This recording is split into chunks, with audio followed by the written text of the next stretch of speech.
Bonjour, bonjour. Eh bien, écoutez, on se retrouve ce 22 décembre pour mon dernier live de 2021. Il y en aura d'autres, je pense. Et aujourd'hui, je reçois Lydia. Donc, on attend juste. Je sais pas comment je vais là. Est-ce que je vais l'inviter? Voilà. J'attends juste qu'elle arrive.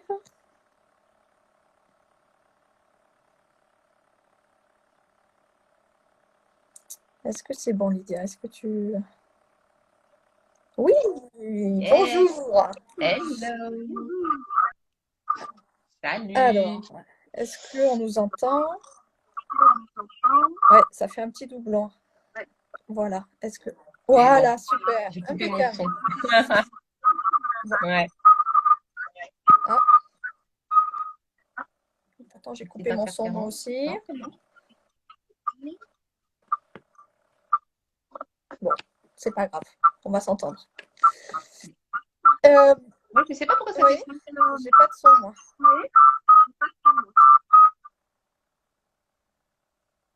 Oui, je m'entends? t'entends très bien. Ah oui, ça fait un écho. Je sais pas pourquoi ça fait ça. Alors, oui, un petit écho, là. On entend. Est-ce que... Je crois que je sais pas si tu as coupé ton son toi Si, sur j'ai Zoom. coupé mon son. Pour ceux qui nous entendent, l'écho, il vient de qui? De Lydia ou de moi? Ah, c'est moi qui suis en écho. Je sais pas, d'écouteurs. Je suis en vacances et je les ai oubliés. Ah oui, bonne idée. Bonne idée les écouteurs. Je vais aller les chercher. C'est... Je suis à la montagne, moi. Alors,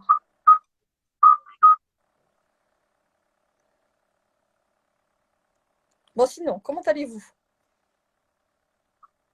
Je suis contente de faire déjà ce dernier live, juste avant les fêtes de Noël.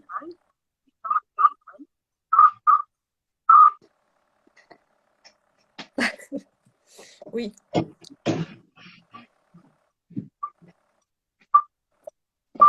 Les aléas du direct. oui, c'est toujours quand on teste.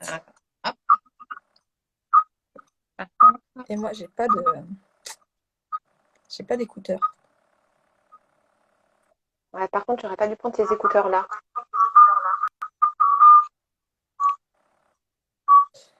Alors,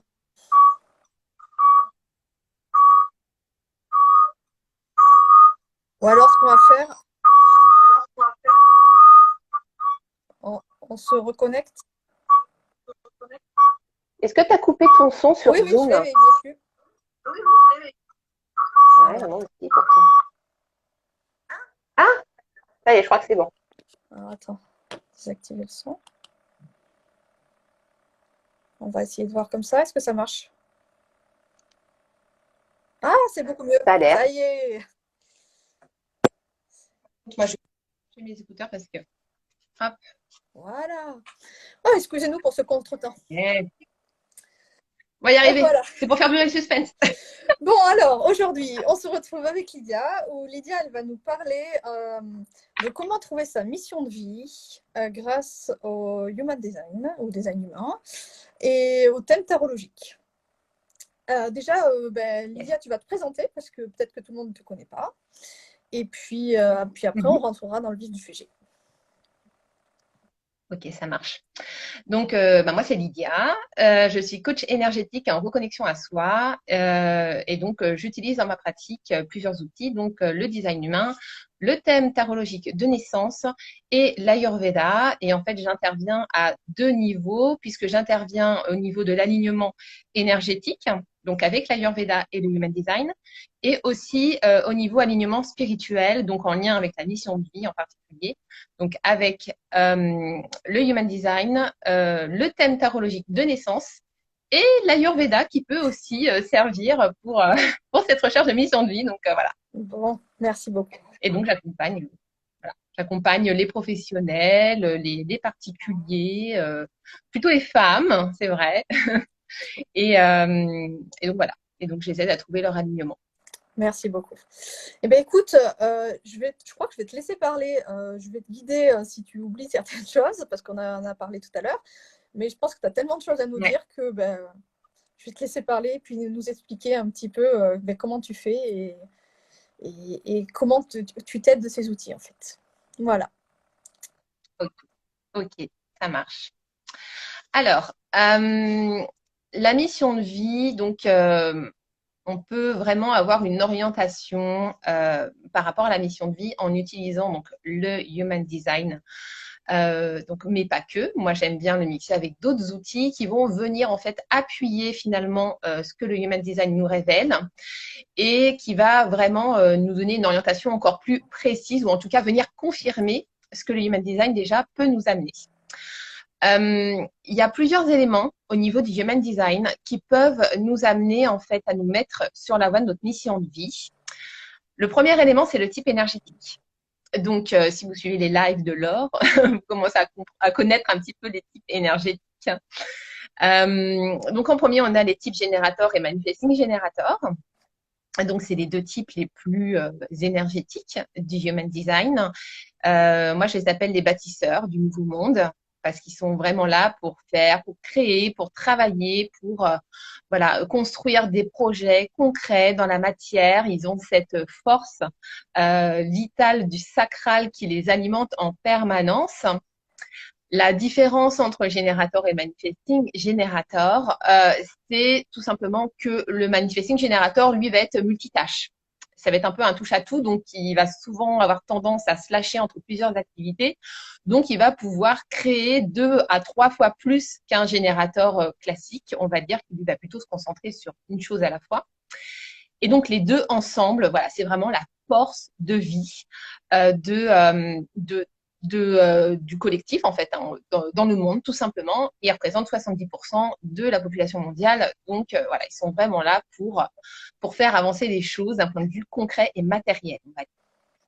Donc, déjà, si vous êtes générateur ou manifesting générateur, vous savez que vous êtes là pour bâtir et faire avancer le monde grâce à votre énergie. Ensuite, on a le type manifestor. Les manifestors, eux, ils sont là vraiment pour impacter, pour influencer le monde. Ils ont très souvent cette vision avant-gardiste des choses. Ils ont toujours des idées innovantes. Et eux, ils sont vraiment là, en fait, pour amener un nouveau souffle dans le monde, amener de nouvelles idées, de nouvelles façons de faire ou de voir les choses. Et ils sont vraiment là pour impacter. Et ça, c'est hyper, hyper important de le conscientiser parce que c'est vraiment ce qui fait la puissance d'un manifesteur. Moi, ce que je constate aujourd'hui, c'est qu'il y a beaucoup de manifesteurs, en fait, qui ont été conditionnés et qui ont étouffé, en fait, leur puissance de manifesteur. Et du coup, derrière, c'est très compliqué de pouvoir déconditionner tout ça et vraiment faire comprendre à un manifesteur qu'il est là pour impacter et qu'il ne faut pas qu'il ait peur de sa puissance, mais au contraire, voilà, qu'il l'exploite à fond parce que c'est comme ça qu'il va être magnétique, qu'il va attirer les gens à lui. Mais après, c'est pareil, un manifesteur aussi qui comprenne que par rapport au fonctionnement de son aura énergétique, qui est fermée et repoussante, il ne va pas plaire à tout le monde. Et ça, c'est voilà, c'est l'un des grands triggers des manifestors qui ont cette peur énorme du rejet, alors que paradoxalement, leur aura fait qu'ils rejettent naturellement certaines personnes. Donc ça, c'est quelque chose qui est très important à comprendre pour les manifestors. Vous n'êtes pas là pour plaire à tout le monde. Vous êtes là pour accompagner les personnes qui seront prêtes à vous suivre et qui seront en admiration devant ce que vous êtes en mesure de proposer. Et vous êtes là pour réaliser de grandes choses, pour réaliser votre grande vision. Donc n'ayez pas peur de voir grand, n'ayez pas peur de l'ambition, parce que c'est ce qui vous drive et c'est ce qui vous rendra vraiment magnétique et impactant. Ensuite, on a le type projecteur. Donc ça, c'est nous deux. Voilà, c'est nous deux. Donc, les projecteurs, eux, ce sont les guides, ce sont les enseignants, ce sont les conseillers. Ils sont là pour eh bien, voir ce qui ne va pas chez les autres grâce à leur rayon laser intégré, leur aura énergétique qui est pénétrante et qui est concentrée. Et ils sont vraiment là pour guider les autres, en particulier les générateurs et les manifesting générateurs, parce qu'on a un mode de fonctionnement qui n'est pas du tout le même, puisqu'on est des types semi-énergétiques. Voilà, semi-énergétiques, voire non énergétiques. C'est le cas pour nous deux. Toutes les deux, on est un type non énergétique en projecteur. Et du coup, on a un mode de fonctionnement qui est complètement différent. On a appris à mettre en place une organisation, un mode de vie qui est beaucoup plus light, qui est beaucoup plus doux, beaucoup plus fluide. On est beaucoup dans l'énergie yin, comparé à un générateur qui, lui, va être dans l'énergie yang, toujours dans l'action. Nous, on va vraiment être dans l'être.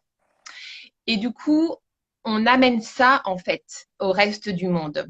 Cette énergie douce, cette énergie vraiment, on ralentit le rythme et on vient comme ça, en fait, guider l'énergie des autres types pour les aider justement à ne pas s'épuiser, tout simplement. Parce qu'un générateur qui est lancé, il peut travailler pendant des heures et des heures et des heures, ce qui n'est pas forcément bon pour lui non plus, parce qu'à un moment donné, il va quand même falloir qu'il lâche, hein, même s'il a énormément d'énergie. Voilà. Donc, nous, on est là vraiment pour driver cette énergie. Et au-delà de driver l'énergie, on est également là pour guider sur d'autres choses, bien évidemment, amener peut-être les autres à trouver leur orientation ou tout simplement voilà, à repérer ce qui ne va pas dans leur vie, dans leur façon d'être, pour pouvoir les guider en fait à mettre en place le changement. Donc, voilà pour les projecteurs. Et on termine avec les réflecteurs. Alors, les réflecteurs, eux, ils sont là vraiment pour refléter le monde. Pour moi, c'est le miroir magique de Blanche-Neige. Voilà, on leur pose la question. Un réflecteur, miroir, mon beau miroir, peux-tu me dire ce que tu ressens de moi? Et en fait, ils ressentent toutes les énergies. Ils ont tous leurs centres ouverts. Donc, du coup, ils ressentent vraiment toutes les énergies et ils sont là en fait pour nous refléter et nous faire comprendre ce qui ne va pas chez nous. Donc ils ont un peu un rôle de guide aussi au final, comme les projecteurs, mais ça va pas être tout à fait de la même façon. C'est-à-dire que eux, ils vont vraiment aussi être dans l'être.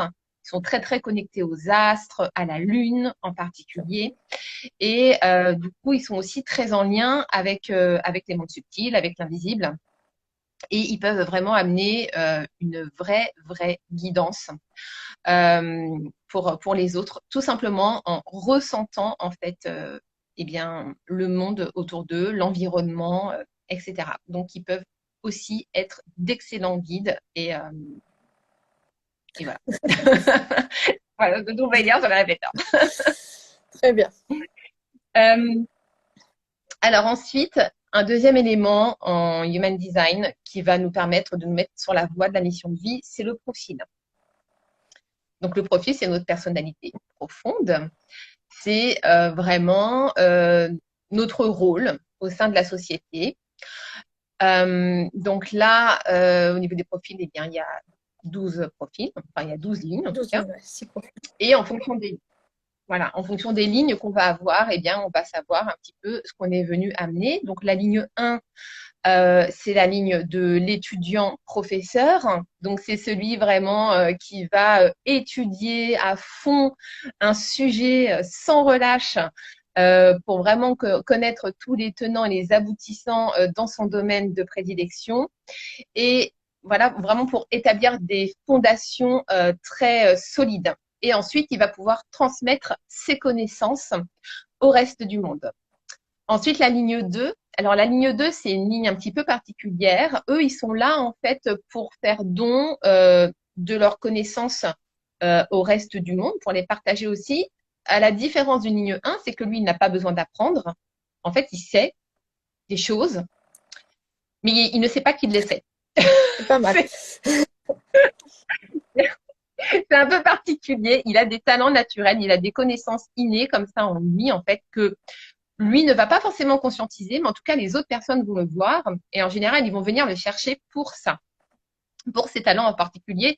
Donc, pour une ligne 2, il n'y a pas grand-chose de particulier à faire. Il y a tout simplement, en fait, à répondre finalement à ce que les autres vont venir chercher chez lui. Et la ligne 2, c'est aussi une ligne, c'est la ligne de l'ermite. Donc, c'est des personnes qui sont souvent assez solitaires, qui ont vraiment besoin de ces moments de solitude pour se recharger dans leur énergie.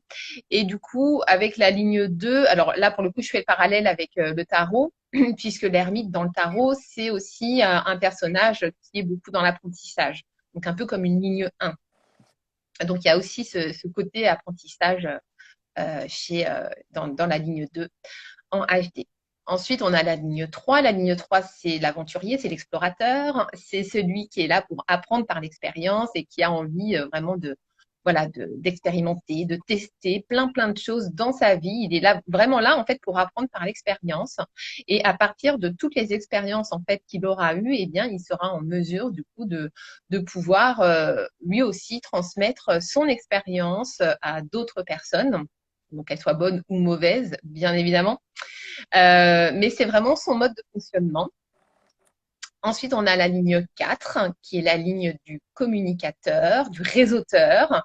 Lui, il est là pour construire des communautés, il est là pour se relier aux autres et pour relier les autres entre eux, pour vraiment construire un réseau, si on peut dire. C'est vraiment sa force.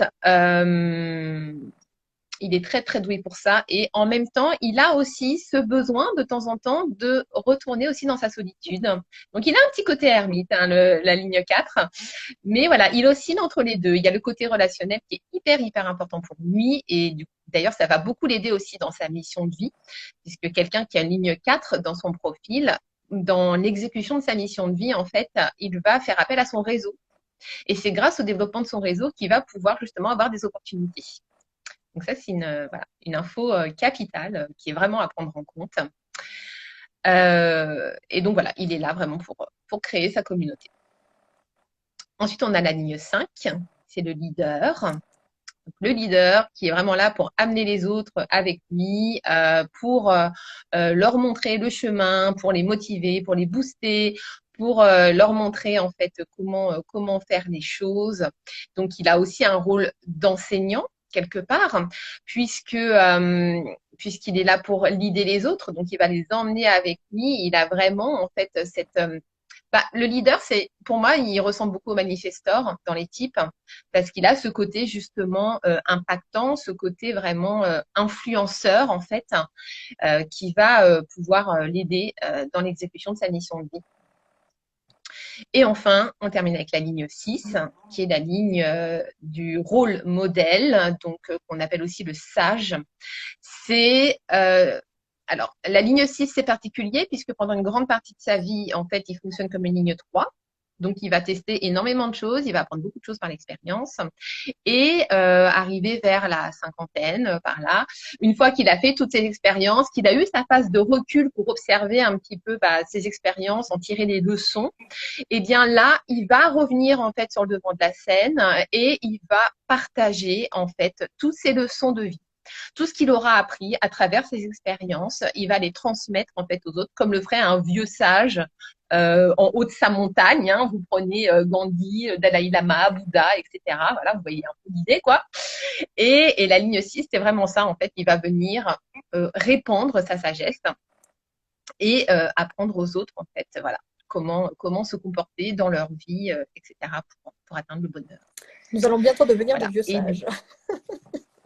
Voilà, c'est ça, exactement. Et du coup, il va en fait. Je t'ai coupé. J'ai perdu le fil. Désolée. Je sais plus ce que je voulais dire. Attends, il transmet sa sagesse. Ok, ça c'est bon. Je sais plus. Ah, je suis désolée. Je sais plus. Ça me reviendra. C'est pas grave. C'est pas grave. Oui, et donc oui, toi et moi, on a toutes les deux une ligne 6 dans notre profil. Voilà, et moi en conscient, exactement.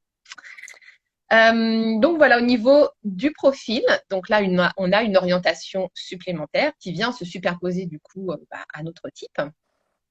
Et ensuite, on a les portes et les canaux. C'est ça. Et parmi les portes et les canaux, on a en particulier le carré magique, qui sont en fait les 4 portes du haut de la charte, donc les 2 portes du soleil conscient et inconscient, et les 2 portes de la terre, consciente et inconsciente, qui forment à L4 la croix d'incarnation. Alors, les canaux, on va commencer par les canaux. Quand vous regardez votre schéma corporel, en fait, vous avez des traits qui relient les différents centres entre eux. Et quand un trait est plein, Ça s'appelle un canal. Et du coup, c'est un canal qui est défini chez vous. Et ce canal va permettre de donner une orientation sur votre zone de génie. Vraiment ce que vous savez faire de mieux. Et c'est ce qui va vraiment ressortir. Et ça, c'est une information qui est capitale parce que dès le moment où vous mettez le doigt sur votre zone de génie, ça vous donne une sacrée orientation sur ce que vous avez à faire et sur comment vous pouvez le faire. Donc ça, c'est une donnée qui est ultra importante. Et moi, très souvent, je regarde d'abord les canaux avant de regarder le détail des portes. C'est Parce que les souvent canaux, le voilà, cas. voilà, le canal il est défini, donc il est toujours là. Donc c'est quelque chose qui ne bouge pas et c'est vraiment ce qui détermine le plus grand talent qu'on peut avoir. Et ensuite, vous avez des portes qui vont aussi vous donner des indications. Donc les portes qui sont reliées bien évidemment avec les canaux définis, des portes dites dormantes qui sont dans des centres que vous pouvez avoir non définis, donc qui ne vont pas forcément tout le temps se manifester, elles sont quand même là, elles sont en sommeil, mais bon voilà, elles se manifestent de temps à autre en fonction des personnes qui sont autour de vous, en fonction des transits planétaires, vous allez avoir en fait vos centres non définis qui vont se trouver définis à ce moment-là. Et donc à ce moment-là, vos portes vont pouvoir s'exprimer totalement en fait. Donc c'est quand même des données à prendre en compte. Et là c'est pareil, en fonction des portes que vous avez, eh bien, vous allez pouvoir également voir quels sont vos talents et du coup pouvoir mettre tout ça en corrélation en fait avec tout le reste pour vous orienter sur votre mission de vie. Et la croix d'incarnation, elle représente 70% de votre personnalité en human design. Donc, c'est du coup le carré magique, c'est vraiment les 4 portes qui sont très, très dominantes chez vous et qui vont vraiment avoir un impact sur ce que vous êtes amené à faire, comment vous allez contribuer au monde et comment vous allez le faire. Donc ça, c'est pareil, c'est quelque chose qu'on regarde de façon très focus. Moi, en général, quand j'interprète la croix d'incarnation, je vais vraiment venir en fait chercher l'énergie de chacune des portes et je vais la mettre en corrélation avec la ligne qui lui est associée. Puisque la porte, elle va nous montrer le pourquoi, en quelque sorte, et la ligne, elle, va venir amener le comment est-ce qu'on va faire les choses. Voilà, donc ça amène une information complémentaire. Très bien. Donc voilà, ça, c'est tout ce qu'on regarde en Human Design en rapport avec la mission de vie et avec l'alignement spirituel. Alors, je vais rappeler. On regarde d'abord son type, son profil, ses canaux, ses portes, s'il y en a, et avec portes et canaux, la croix d'incarnation. Donc ça, c'est les 5 choses à vraiment regarder pour la mission de vie. Voilà. Exactement. Et après, on peut regarder, une fois qu'on a fait tout ce travail un petit peu de déblayage, on peut aussi aller regarder les centres, puisqu'en fonction des centres définis et non définis, là aussi, on va avoir une indication. Par exemple, moi, je suis projecteur mental, donc j'ai la tête et l'ajna définis uniquement. Tout le reste de mes centres sont blancs. Donc, je sais que moi, ma force, c'est dans ma tête et dans mon ajna. Tout est là. Et du coup, voilà, tout est là et je suis vraiment là, du coup, pour transmettre mes idées, mes concepts, etc. Et tous mes autres centres qui sont non définis, du coup, ce sont des centres qui sont propices à la réceptivité et au fait de capter en fait les choses de l'extérieur. Donc, du coup, je vais avoir un capital d'hypersensibilité qui va être assez élevé. Et à partir de là, en fait, je vais pouvoir justement apprendre beaucoup des autres et ça va pouvoir me guider aussi dans l'exercice de ma mission de vie. Parce que je vais pouvoir ressentir les émotions des autres, je vais pouvoir ressentir leur stress, je vais pouvoir ressentir leur peur, etc. Et du coup, je vais pouvoir agir là-dessus, en fait, en leur montrant comment, à partir de mes idées, à partir de mes concepts, etc., comment est-ce que j'explique la chose, on va dire, je vais pouvoir les guider, du coup, à pouvoir naviguer avec l'énergie de leur centre, justement. Très bien. Donc, ça peut être intéressant. Du coup, maintenant, on va parler du thème tarologique. Alors, avant de commencer, est-ce que tu peux expliquer, tout à l'heure, il y a une question justement là-dessus, qu'est-ce que c'est que le thème tarologique de naissance? Comment ça se fait? Comment, voilà. Alors moi, je connais parce que tu as fait le mien. Voilà, j'ai commencé par ça avant d'expliquer les cartes qui servent pour la mission de vie. Voilà. Ouais, exactement. Alors, le thème tarologique de naissance, c'est un outil de connaissance de soi et de développement personnel, donc basé sur les cartes du tarot de Marseille, donc sur les arcanes majeures. C'est un thème qui est composé de 13 maisons. Alors, il y en a vraiment 12 en fait qui sont rattachées à la naissance et il y a une huitième maison qui est la maison de l'année. Donc, celle-là, elle change tous les ans et ça vous donne une indication sur l'énergie de votre année en fait. Donc, un peu comme en numérologie. Euh, c'est un outil qui est basé sur la date de naissance, lui aussi. Et en fait, c'est pas un tirage de cartes que vous allez faire complètement au hasard. C'est-à-dire que les maisons sont vraiment calculées par rapport à votre date de naissance. Et dans chacune des maisons, vous allez avoir une carte, une arcane majeure du tarot, en fait, qui va se trouver dans cette maison et qui va venir, du coup, amener un détail de votre personnalité ou de votre façon de fonctionner. Donc, il y a 12 maisons, comme je disais. Par rapport à la mission de vie, il y en a 6 en particulier qu'on va regarder. Déjà, on a la maison 1 qui est la maison de la personnalité. Donc là, c'est la personnalité en fait qu'on montre au monde. C'est la façon dont les autres nous perçoivent et ça va nous amener des informations aussi du coup sur ce qu'on est amené à faire dans le monde. Ensuite, on a la maison 2, qui est la maison du but ultime, de la quête d'idéal, de ce qu'on recherche au plus profond de nous, à amener dans notre vie pour arriver à un état de plénitude et de bonheur, on va dire. On a la maison 4, qui est la maison de la mission de vie. Donc vraiment, là, ce qu'on a à faire, qu'est-ce qu'on est censé amener à contribuer, en fait, au monde. La maison 6, qui est la maison des ressources. Donc la maison des ressources, c'est notre plus grand talent. C'est vraiment le truc qui fait que les gens viennent vers nous et ce qu'on sait faire de mieux. On a la maison 9 qui est la maison du soi. Donc là, c'est comparativement à la maison 1 qui est la maison de la personnalité perçue. Là, la maison du soi, c'est vraiment ce qu'on est au fond de nous, c'est-à-dire du plus profond de notre âme. Donc notre personnalité profonde. Et enfin, la maison 12, qui est la maison du destin et qui est aussi la maison qui contient la carte de guérison de notre âme et du coup qui est en relation aussi avec notre mission de vie, puisque c'est en réalisant notre mission de vie qu'on va pouvoir aussi participer à réaliser notre destinée, notre dharma, et donc à guérir notre âme au passage, puisque notre âme s'est donné une mission de vie avant de venir s'incarner sur Terre. Donc du coup, quand on regarde toutes ces maisons-là, eh bien, on va avoir des informations complémentaires ou alors qui vont venir confirmer aussi ce qu'on aura vu dans le thème Human Design.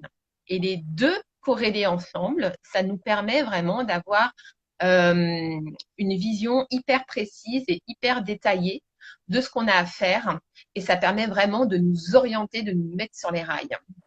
Et voilà, c'est un vrai mode d'emploi. Le thème tarologique, c'est vraiment une lecture de l'âme. C'est-à-dire que le Human Design, il va amener en fait un alignement spirituel et énergétique. Et le thème tarologique, lui, c'est vraiment la lecture de l'âme. Il est plus sur un plan mystique, karmique. Il est vraiment lié plus à la profondeur de l'être, en fait. Et il vient vraiment, en fait, amener quelque chose en plus au Human Design. Et c'est pour ça que moi, j'adore utiliser les deux ensemble. Moi, à la base, j'utilisais déjà le thème tarologique avant de me former au HD. Et déjà, rien qu'avec le thème tarologique, voilà, on a des informations juste extraordinaires. Et quand on mixe les deux, bon, alors là c'est le pam-pam sur la Garonne. C'est la J'adore tes cerise sur le expressions. gâteau. Voilà. Je voudrais juste répondre à une Là, question c'est juste vraiment. avant. Pauline, tu parlais des maisons de thème astral. Alors, c'est vrai que je ne connais pas chaque maison, à quoi elle rapporte. Mais c'est vrai que la maison 1 en thème astral, c'est le soi aussi. Et c'est vrai qu'en thème tarologique, c'est aussi le soi. Après, est-ce que les autres, ça a un rapport? Je ne sais pas du tout. Je ne pense pas. Non. Je pense pas. Non, non, pas du tout. Pas du tout, parce qu'en thème astral, alors je ne m'y connais pas Moi non suffisamment plus. en thème Ouais. astral. Hein. Je connais l'astrologie, mais je connais surtout les signes, on va dire les caractéristiques caractéristiques des signes. Après, tout ce qui est maison, etc., voilà, je suis pas suffisamment douée pour ça. Faudrait poser la question à une astronome. Ouais, mais Pauline est plus Mais à même là-dessus, mais c'est vrai que je sais pas du tout. Par exemple, tu parles de la maison 4 en thème tarologique. Je sais pas du tout si ça a un rapport avec la maison 4 du thème astral. Je pense pas. non, non, non, je pense Je pas. pense pas. Non, surtout que je crois que les maisons, il me semble que les maisons en thème astral, c'est vraiment relié à des domaines de vie. Oui, Alors que là, complètement. dans le thème tarologique, c'est pas du tout relié à des domaines de vie, c'est relié à des thématiques. Par exemple, si on prend la maison 3, c'est la maison du mental. La maison du mental, c'est comment sont nos pensées. C'est nos désirs et nos peurs mélangés. Si on prend la maison 5, c'est la maison du passage obligé. C'est ce par quoi on va être obligé de passer pour réaliser notre mission de vie. Et du coup, la maison 5, elle a aussi un intérêt par rapport à la mission de Ah, vie. tu vois, on Si en on a prend la oublié maison un. 7, c'est la maison du défi. Ouais, ouais, exactement. Si on prend la maison 7, c'est la maison du défi. Quel va être notre plus grand défi? Il faut réussir à surpasser ce défi en se servant de ces ressources de la maison 6 pour réussir à aller vers la réalisation de notre mission de vie. Et après, on a des maisons dites bloquantes qui vont en fait mettre en lumière nos blocages d'un point de vue psychologique, d'un point de vue karmique, etc. Peut-être des blocages au niveau familial, au niveau transgénérationnel, au niveau de nos vies antérieures, tous les schémas répétitifs de l'incarnation qui reviennent en permanence. Et du coup, ça va mettre en lumière certains de nos comportements ou certaines de nos blessures d'âme aussi, qui nous empêchent d'avancer. Donc, c'est pour ça que c'est un outil qui va au-delà du human design en termes de travail sur soi, en fait. Parce qu'il permet vraiment de mettre en lumière nos plus grands blocages. Quand on va faire un coaching lambda, on va dire, où vraiment on va venir poser des questions, chercher des croyances limitantes, etc. On va avoir un travail introspectif par rapport à ça, donc qui va être aidant. Le thème tarologique par rapport à ça, c'est un raccourci parce qu'il permet de mettre en lumière nos plus gros blocages. Donc déjà, dès le moment où on sait que c'est là-dessus qu'on va devoir travailler en priorité, bah, on va avoir au final des résultats qui vont être beaucoup plus rapides, on va dire. Ça n'empêche pas de travailler sur les autres croyances, bien évidemment, sur les autres blocages. Mais le fait déjà de travailler en priorité sur les plus gros blocages de notre thème, bah déjà, ça nous permet d'avancer beaucoup plus vite. Et c'est ça qui est génial aussi dans le thème tarologique. J'ai une autre question. Alors, Laure, tu nous poses, est-ce qu'il existe une application ou un site pour faire son thème? Alors, pour être honnête, oui, tu tapes thème tarologique et ça va te dire les cartes que tu vas mettre en face de chaque maison. Mais après, pour expliquer, non, ça n'existe pas. C'est un peu comme un HD où tu as le bodygraph et pour l'explication, il vaut mieux aller voir quelqu'un. C'est un peu pareil. Voilà. Donc oui, on peut trouver, parce que ça, je sais que je l'ai trouvé, par exemple, devant la maison 1, quelle carte on va mettre, ça c'est sûr. Mais après, le reste, non. Ah, bonne question. Est-ce que tu as remarqué un lien avec les centres ouverts par rapport aux croyances? Ouais, complètement. Mais justement, on va en parler. On va en parler. Je vais donner des exemples justement de liens qu'on peut faire entre le thème Human Design et avec le thème tarologique. Mais oui, complètement. Bon, il y a tellement de ponts, tellement de liens entre les deux, mais c'est juste incroyable en fait. Mais vraiment, c'est un truc de dingue. Bah, par exemple, si on parle des centres, donc centre du cœur non défini, centre G non défini chez moi. Donc, en matière d'amour de soi, d'estime de soi, confiance en soi, syndrome de l'imposteur, machin, tout ce que tu veux, on est à fond la caisse, quoi. Et si tu regardes dans mon thème tarologique, eh bien, la carte que j'ai dans ma maison des schémas répétitifs de l'incarnation et donc de ce qui me bloque en fait depuis toujours, j'ai la carte du pape. Et le pape, quand il est dans une maison bloquante, eh bien, c'est vraiment le manque total de confiance en soi, de légitimité. C'est syndrome de l'imposteur à fond la caisse. Et c'est mon plus gros blocage. Et effectivement, c'est ce qui ressort aussi dans mon thème en Human Design.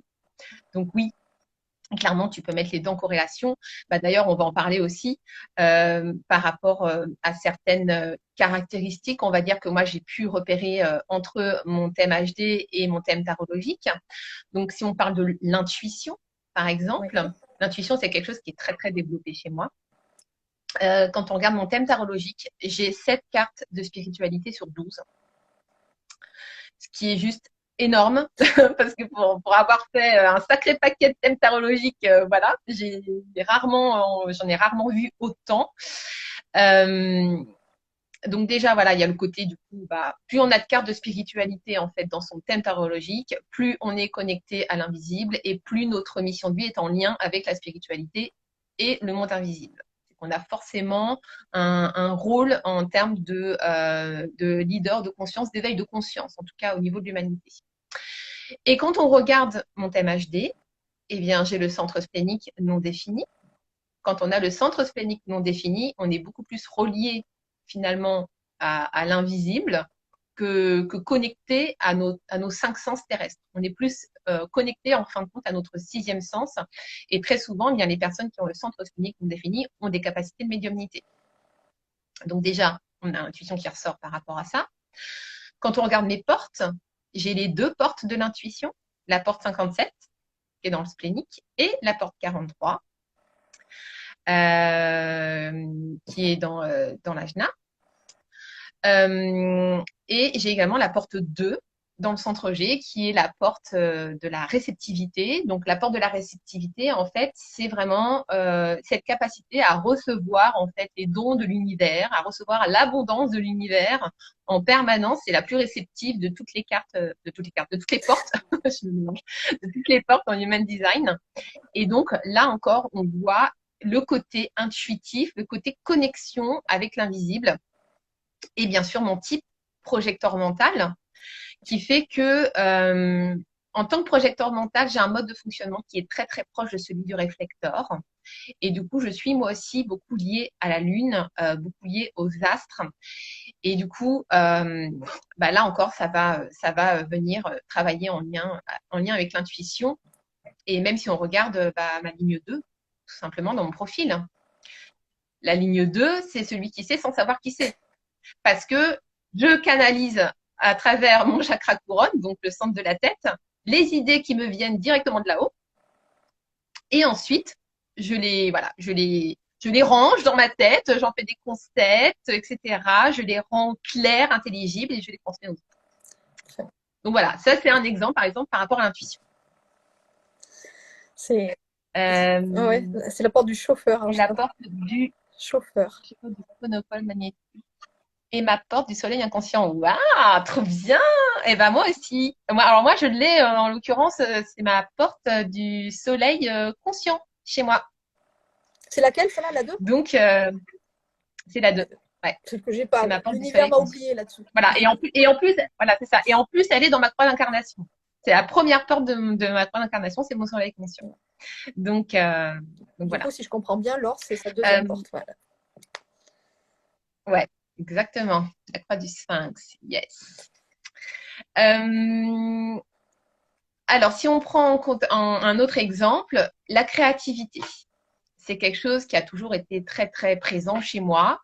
Même dans des tests de personnalité que j'ai pu faire, etc., la créativité ressort beaucoup. Et donc, quand on regarde mon thème tarologique et mon HD, eh bien, ça ressort également, puisque dans le HD, j'ai la porte 1, qui est la porte du créatif. Et quand on regarde mon thème tarologique, j'ai l'étoile qui revient 2 fois. Donc l'étoile, elle est beaucoup en lien avec la créativité, avec le domaine artistique, etc. Et j'ai également la carte de l'impératrice qui est donc aussi en lien avec la créativité, avec le fait de créer. Alors peut-être pas autant dans le côté artistique comme peut l'être l'étoile ou comme pourrait l'être le soleil par exemple, mais c'est quand même une carte de créativité. Donc là encore, on voit ce côté-là qui ressort. Et alors, le côté le plus parlant, le plus, en lumière, on va dire, chez moi, c'est le côté enseignant. Alors là. Je le connais celui-là, par contre. Ouais, toi aussi, voilà. exactement. Alors, le côté enseignant, chez moi, il ressort à fond la caisse. Alors déjà, par rapport à mon HD. Déjà, projecteur. Projecteur, c'est le guide, c'est le conseiller, c'est l'enseignant. Projecteur mental. Donc, ça veut dire que je suis là vraiment pour partager mes idées. Tout ce qui vient de ma tête. Et donc, du coup, aussi mes connaissances. Et y compris mes connaissances innées dont moi-même, je n'ai pas conscience, qui viennent de ma ligne. J'aime bien ça. C'est très, très chiant, par contre, parce que pour savoir putain, mais c'est quoi mon talent? Euh, bah, mon profil, 6-2, tout simplement, puisque mon profil 6-2, le 6, c'est le sage, donc c'est celui qui est là vraiment pour transmettre les leçons tirées de son expérience, et donc la ligne 2, donc, qui est là pour transmettre ses connaissances, que vous ne savez pas qu'elle c'est. Et quand on regarde mon thème tarologique, eh bien, déjà les deux premières maisons de mon thème. Alors, la première maison, la maison 1, elle est facile à calculer, ça correspond à votre jour de naissance. Et la maison 2, ça correspond à votre mois de naissance. Donc ça, c'est facile à calculer. Donc moi, je suis née le 9 mai, donc le 0905. Du coup, dans ma maison 1, j'ai la carte de l'ermite. Le 2. Là, le 2, la ligne 2 de mon profil. Et en maison 2, la quête d'idéal, le but ultime, c'est le pape. Alors. Le pape, qui est le sage, non, moi, qui est l'enseignant. Dans la maison 1. C'est mon choix. Ouais. Voilà. Ouais, donc déjà, voilà. Et quand on regarde mon thème au global, j'ai la carte du pape qui revient 3 fois. Et quand on a une carte qui revient 3 fois dans un thème, on appelle ça une boucle. Et en l'occurrence, avec le pape, c'est la boucle des maîtres. Et Laure, là aussi. Non. Et Laure est enseignante. Pas moi. Voilà. Voilà, elle est institutrice, donc on a toutes les deux la boucle des maîtres, donc on est vraiment toutes les deux là pour enseigner, pour transmettre notre savoir, et du coup, bah forcément, le pape, c'est la boucle des maîtres. Donc quand on parle des maîtres, on parle des maîtres de sagesse, de Gandhi, du Dalai Lama, de Bouddha, de Jésus, etc. Et bah, c'est en lien direct avec la ligne 6, qu'on a toutes les deux aussi dans notre profil. Voilà.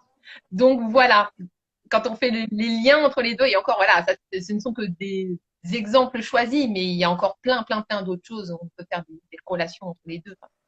C'est juste phénoménal. Et c'est pour ça que moi, j'adore utiliser ces deux outils ensemble. Mais chaque fois que tu en parles, tu as les yeux qui brillent. Quoi. Ça fait plusieurs fois qu'on en parle pour diverses raisons. Et c'est vrai que chaque fois, tu dis, le thème tarologique, c'est ton bébé. Quoi. Ah oui, non, mais clairement, et à chaque fois que je reçois des témoignages de mes clientes, quand elles font leur retour, elles sont sur les fesses à chaque fois, quoi.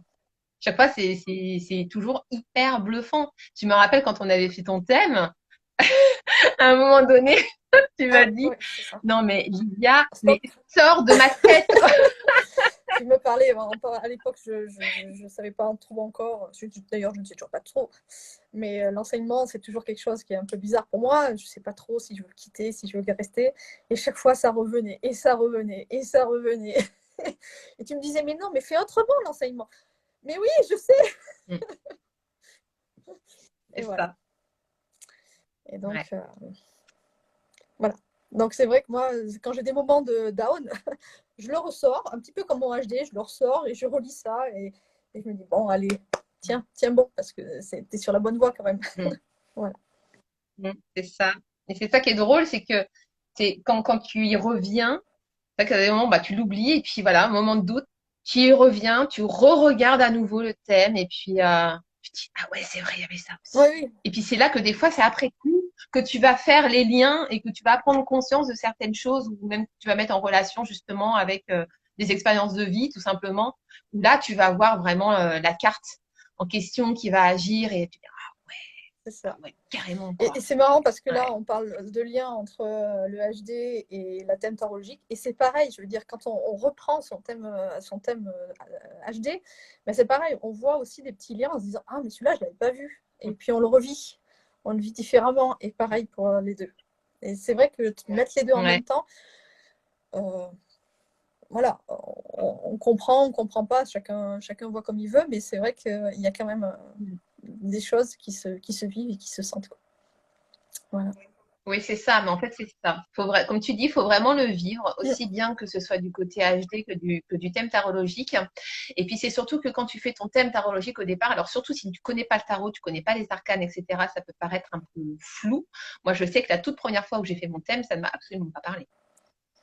Mais c'était c'était un certain temps, j'étais pas encore lancée dans la reconnexion à soi, mais c'est vrai que ça me parlait pas du tout. Et au jour d'aujourd'hui, mais il me parle tellement. Après, ça peut être aussi un moment de vie. Franchement, le tarot, c'était, même si je connaissais et tout ça, c'était pas mon truc. Mais bon, voilà, la maison 1 le soir, le 5, l'enseignant. Tu me parles du carré des maîtres, enseignante. Bon, ben moi, je l'étais. Pourtant, c'est un choix que j'ai fait il y a 7 ans seulement. Et j'ai une autre vie avant, pourtant. Et donc, je me dis, bah, finalement, j'ai vécu quelque chose sans le savoir. Sans le savoir. Voilà. Oui, c'est ça. C'est ton âme qui t'a poussé, en fait, naturellement à aller vers ça, parce qu'elle sentait au plus profond de toi que c'était pour toi. Et puis toi, en plus, je crois que tu as l'autorité du soi, il me semble. Oui, autoprojeté, ouais.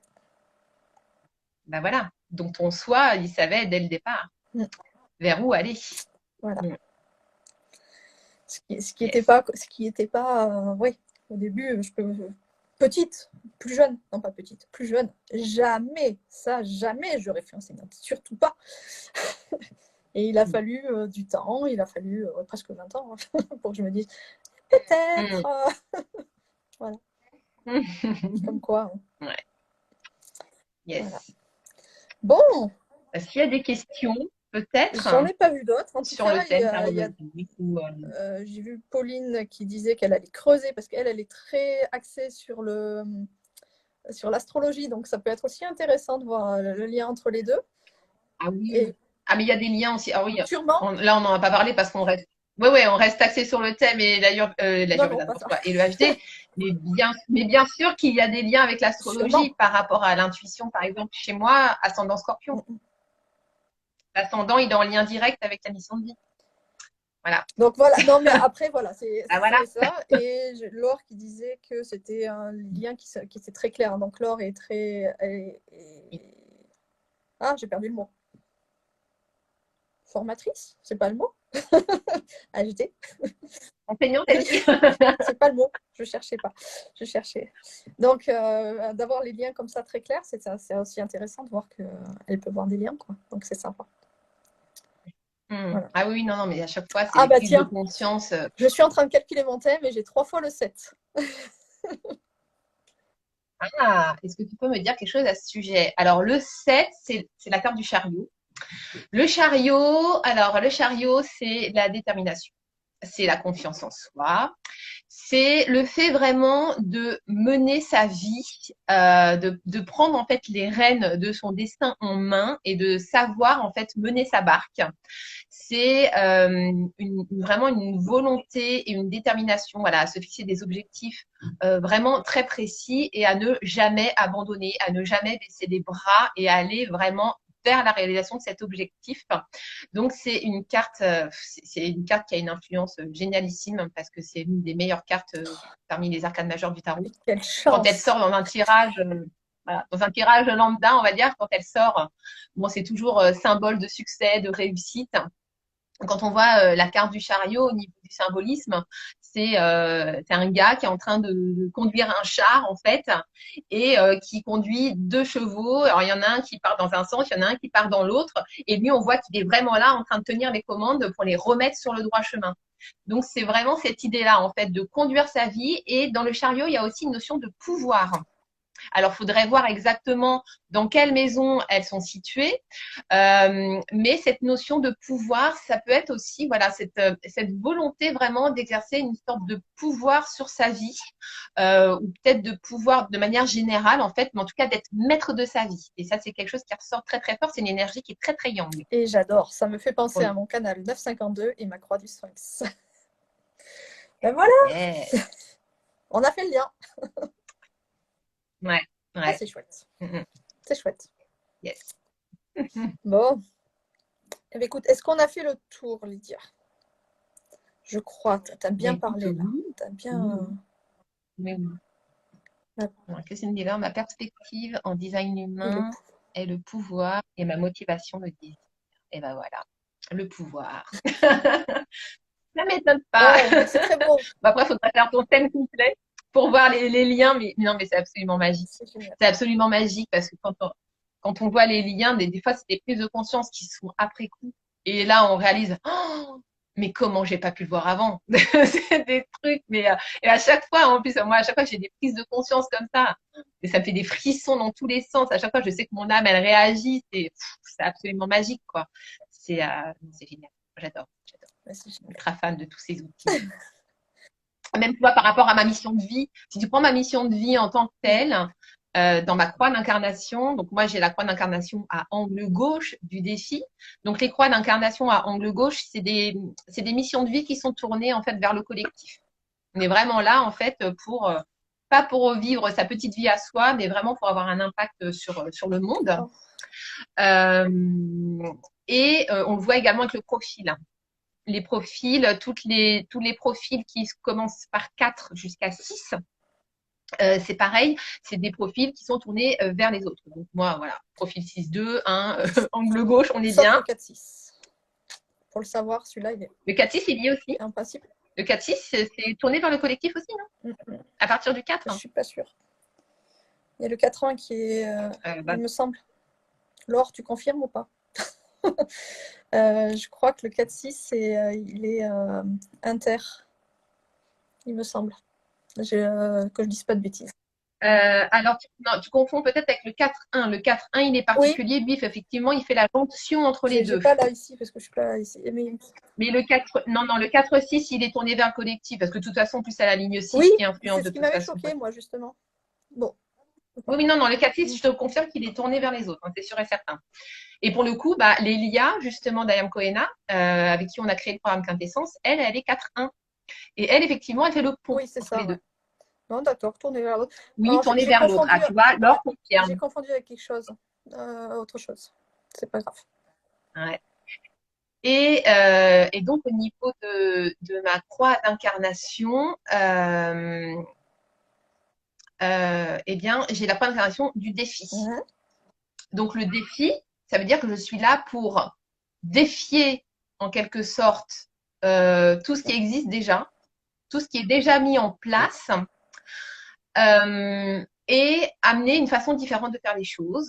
Donc, ça veut dire sortir des sentiers battus, utiliser des techniques, des outils qui sortent de l'ordinaire, qui ne sont pas utilisés en temps normal, etc. Et amener vraiment quelque chose de nouveau, en fait. Et quand on regarde mon thème tarologique, ma mission de vie, c'est le fou. Oui. Et le fou, c'est celui qui se lance dans l'aventure, qui ne fait rien comme tout le monde, qui est anticonformiste, qui est rebelle, qui sort des sentiers battus. Enfin, voilà, on est à fond dans le défi. Et en plus, justement, c'est en rapport au niveau du HD avec ma porte 49, qui est la porte de la révolution. Ouais, franchement, je vais sortir de là, je vais me poser sur mon lit, là, juste derrière, et je crois que je vais essayer de faire mes liens. Je l'ai jamais fait, je crois que je vais y arriver. Ah oui, non, mais là, tu vas m'envoyer des NP toute l'après-midi. Oh putain, j'ai vu ça. Ouais, j'y pensais pas. Ah là là. Complètement. Ouais, non, c'est fabuleux. Eh bien, écoute, ça fait déjà une petite heure qu'on parle. Non, peut-être un peu moins, 50 minutes. Mais c'est bien, c'était très bien. J'étais très contente. Du coup, je vais te laisser tranquille. Je vais te souhaiter une bonne fin de semaine avant les vacances. Moi, je vais aller mettre les pieds dans la neige cet après-midi. Hein. Je suis désolée pour les autres. J'en profite. Et puis, je vous remercie tous d'être là. Et puis, de toute façon, donc moi, je prends quand même une pause la semaine prochaine. Et on se retrouve l'année prochaine. Et je vous remercie beaucoup. Et Lydia, je te remercie énormément. Merci à toi. À bientôt. Salut.